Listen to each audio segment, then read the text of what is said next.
हम लोगों ने एक्सरसाइज 7.2 के 3 क्वेश्चन को कंप्लीट कर लिया। देखो क्वेश्चन नंबर 4 को देखो, इसके अंदर हमें क्या बोला है, find the ratio in which the line segment joining the points -3, 10 and 6, -8 is divided by -1, 6। देखो क्वेश्चन नंबर 4 में हमें 3 पॉइंट गिवन है, तो इसको तो जो है मैं ए पॉइंट मान लूँगा, इसको जो है मैं लेट बी पॉइंट मान लूँगा। तो सबसे पहले मैं इन्हीं को रखता हूँ। देखो -3, 10 इसको जो है मैं ए पॉइंट मान लूँगा, और इसको जो है इस वाले को मैं बी पॉइंट मान लूँगा, 6, -8 ये हो गया मेरा बी पॉइंट, ये हो गया मेरा ए पॉइंट। इन दोनों को जो है मैं ज्वाइन कर दूंगा। देखो ये मेरी एक लाइन बन गई। अब देखो इस लाइन को जो है हमारा एक पॉइंट डिवाइड करता है, ये जो पॉइंट है ना -1, 6, ये जो है इस लाइन को डिवाइड करता है। किस रेशो में डिवाइड करता है वो हमें नहीं पता, रेशो ही हमें फाइंड आउट करना है। तो मैं इस पॉइंट को कहीं को भी रख लूँगा। देखो मैं यहाँ को रख लेता हूँ इस पॉइंट को। ये क्या पॉइंट है हमारा -1, 6, और इसको जो है मैं पी पॉइंट मान लूँगा। अब देखो रेशो मुझे फाइंड आउट करना है, तो सेक्शन फार्मूला का हम यूज़ करेंगे। XY मैंने आपको इंट्रोडक्शन वाले पार्ट में ही बताया था किस तरीके से हम रेशो को फाइंड आउट करते हैं। फॉर्मूला है हमारा M1 प्लस में M2, मैंने लिखने का तरीका ही बताया था, M1 प्लस में M2, यहाँ पर आ जाएगा ब्रैकेट, और देखो M1 प्लस में फिर से M2 और डिवाइड में M1 प्लस में M2। अब देखो यहाँ पर क्या लिखेंगे आप, x2 की मल्टीप्लाई कर देंगे और x1 की मल्टीप्लाई कर देंगे। इसी तरीके से यहाँ पर y2 की मल्टीप्लाई कर देंगे और y1 की मल्टीप्लाई कर देंगे। देखो यहाँ पर कौन से, यहाँ पर तो ये वाले कोऑर्डिनेट लिखे जाते हैं। x की वैल्यू -1 लिखी जाएगी और y की वैल्यू 6 लिखी जाएगी, मैंने आपको बताया था।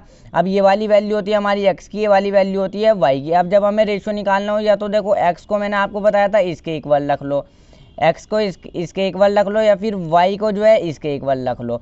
y को हम इसके इक्वल रखेंगे और x को इसके, किसी के भी इक्वल रख लो, तो हमारा रेशियो आ जाएगा। तो देखो किस तरीके से आएगा। अब सबसे पहले देखो मैं फॉर्मूला सिर्फ इतना यूज़ करूँगा, x = M1 प्लस में M2 divide by M1 plus में M2। फॉर्मूला जो है मैं सिर्फ इतना यूज़ करूँगा। और देखो x2 x1 की मल्टीप्लाई कर दो, x2 x1, मैंने सिर्फ यहाँ पर से x लिया और ये इतना पार्ट लिया, मैंने इसको जो है इसके इक्वल रख लिया।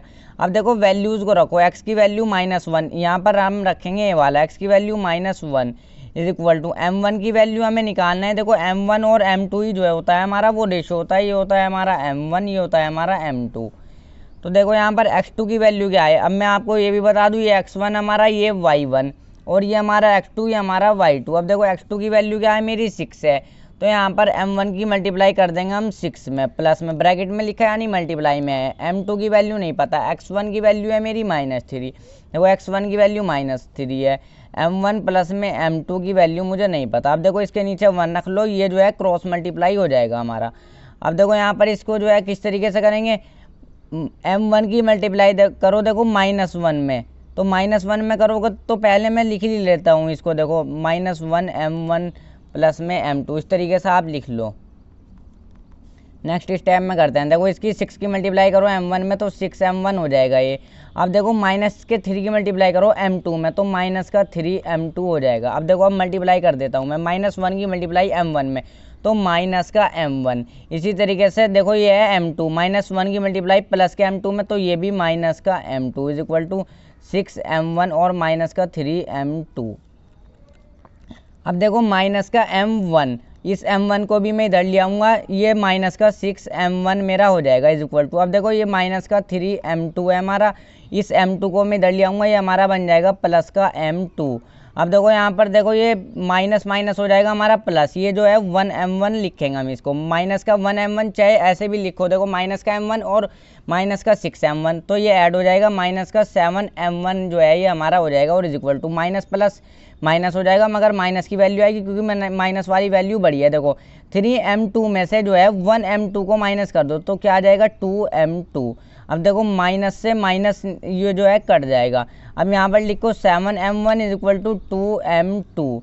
अब देखो यहाँ पर M1, इस M2 को जो है मैं इधर ले आऊँगा, इधर आगे जो है नीचे आ जाएगा इसके डिवाइड में, और इधर 2 तो है ही हमारा, ये 7 इसके साथ मल्टीप्लाई में, ये भी इसी तरीके से नीचे डिवाइड में आ जाएगा। अब देखो M1 की वैल्यू क्या आ गई, 2 आ गई, और M2 की वैल्यू क्या आ गई हमारी, 7 आ गई। तो इस तरीके से लिख सकते हो आप, M1:M2 क्या आ जाएगा हमारा, 2:7।